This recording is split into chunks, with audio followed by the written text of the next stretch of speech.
Hello, everyone, and welcome to another episode of This Week in IP&O. We are, of course, as always, this time not live from my couch. We're live from my table. First time for everything. We are with a very special guest, Mike Fitzgerald, who is an Associate Director in Institutional Planning and Operations. Mike, thank you for joining us on the show. Thanks for having me. So, Mike, as someone who has been at Rutgers for so long, I'm seeing that it's like just over 38 years, 38 and a half years. You've seen, I'm sure, like a bunch of changes in Rutgers, and you've been working specifically at Camden for a while. So Camden itself is unique amongst all the other Rutgers campuses. So how does Camden compare to the other campuses as far as manageability goes and running that specific campus? Mm-hmm. So I'll just start by telling you how I ended up down here in the Camden campus. Prior to, I'll say, most of my Rutgers career, I knew Rutgers Camden was down here, but I had never seen the place. I didn't know. I actually drove by it, hundreds of times. It's a stone's throw from the Ben Franklin Bridge. And when I say a stone's throw, if I go to the end of the building, I could throw a stone. I wouldn't, because I might hit one of the cars going across the bridge. But and so I don't know how many times I've driven over that bridge, and I didn't know that the Camden campus was here. But back when I worked in the IP&O HR group and Rutgers facilities first merged with housing, and Rutgers University had merged with UMD&J. One of our first tasks in HR was to figure out who were all the employees in this new organization. And they said, okay, who wants to go to Camden? And no one wanted to go because of all the stories they'd heard about the city. And I said, okay, I'll go. So I I drove down, came to the campus, and much to my surprise, it was like an oasis in the middle of an urban center. I compare the Camden campus to a sort of a hybrid of Cook Douglas and College Ave, nice open green spaces, and just sitting right here in the city. And one of the things that most impressed me about the campus, I just happened to come on a day that there was an event occurring. And what I noticed most was about the sense of community that people had. It was the students, it was the faculty, it was the staff. And then later I heard the chancellor speak about some of their community outreach. And I was like, wow, I think I want to be a part of that. And so after letting enough people know that, hey, if you know there's ever an opening down there in Camden, I'm your guy. So I was fortunate enough to come down. And so that sense of community is something, because Camden is small. So, there's about 35,000, 40,000 students in New Brunswick and Piscataway, geographically spread all over. Students in Camden, there's only about 7,000 students, and only 1,000 of them live on campus. That much smaller atmosphere is conducive to the sense of building community. And I think because it's all here, it's not scattered between two rivers and over huge geography, the students, the faculty, the staff, the chancellor's office, everyone here really gets to know one another. And that's, that's a real benefit to the students, because as students have troubles or difficulties as they come in, they often are well aware of the resources that are available to help them.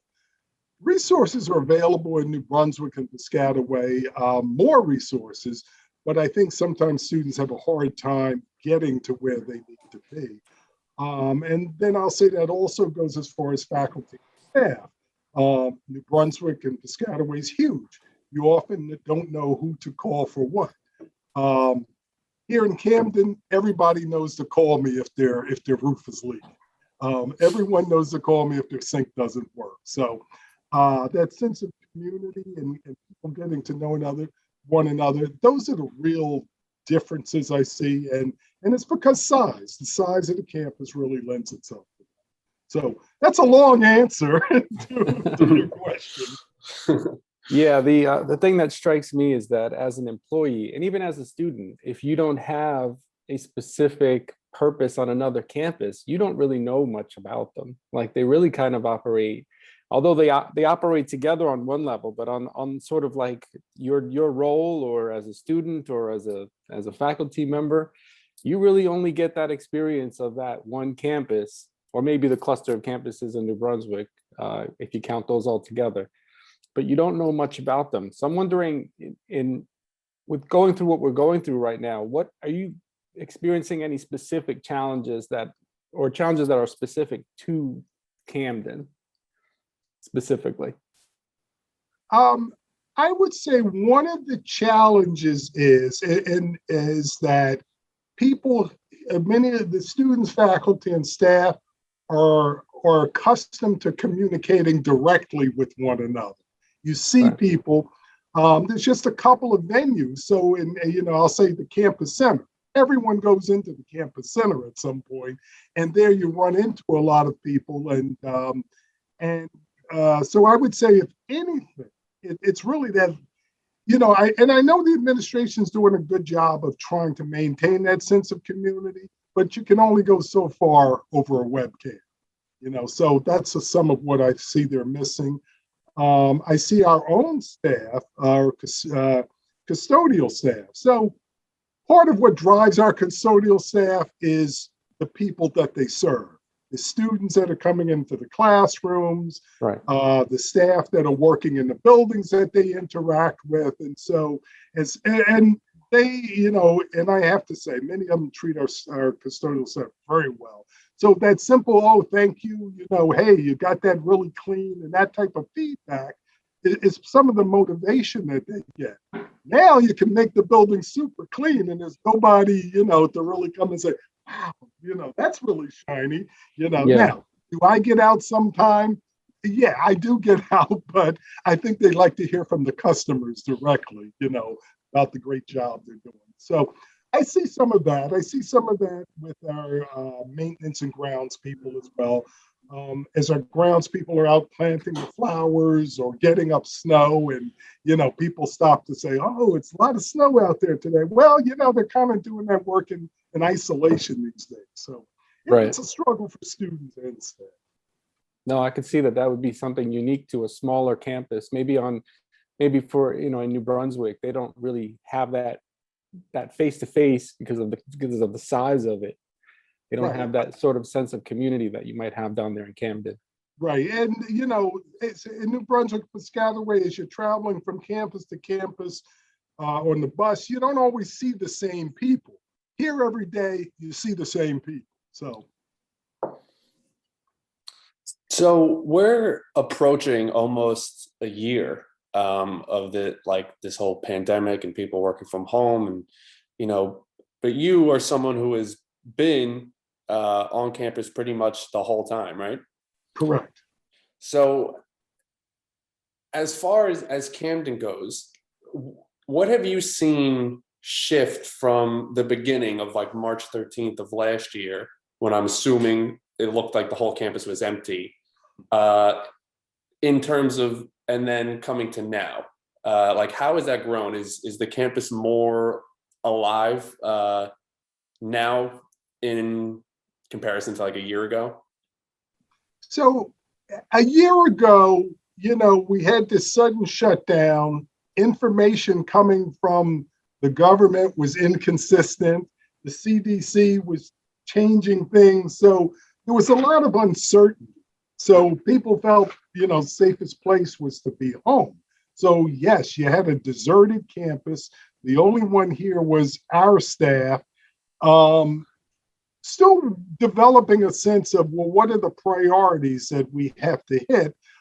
Is this a virus that's being spread in the air? Is it being spread heavily on touch surfaces? And so initially that was a lot of the thought, touch surfaces. So, that was our big concern. And then later it was found out, well, this is now airborne. We need to wear masks. We went from not wearing masks to wearing masks. So a lot has changed in terms of what we know about the virus. And as people have become more comfortable with the facts, I think that's allowed more people to be able to return to campus and feel safe about that return to campus.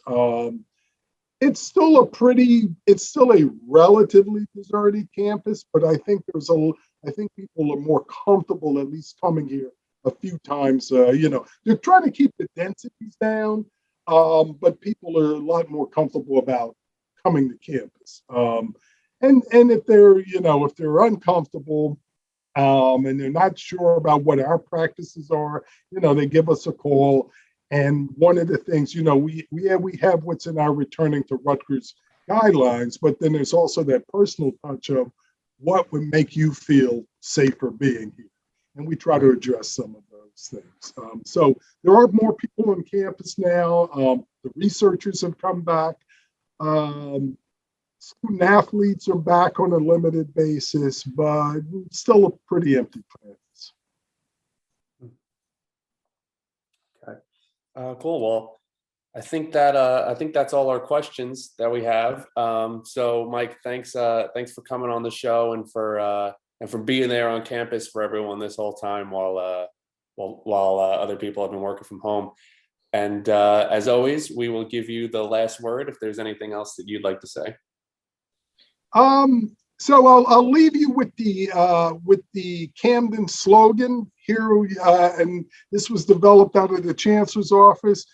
Down here in Camden, we're Rutgers smart, but Camden proud, and I think that's really reflects most of the people that work here. They're proud to work at this campus. They feel a real sense of community here, but they also know they're part of a greater organization, and that's Rutgers University. So thanks a lot. Thank you. Thanks, Mike.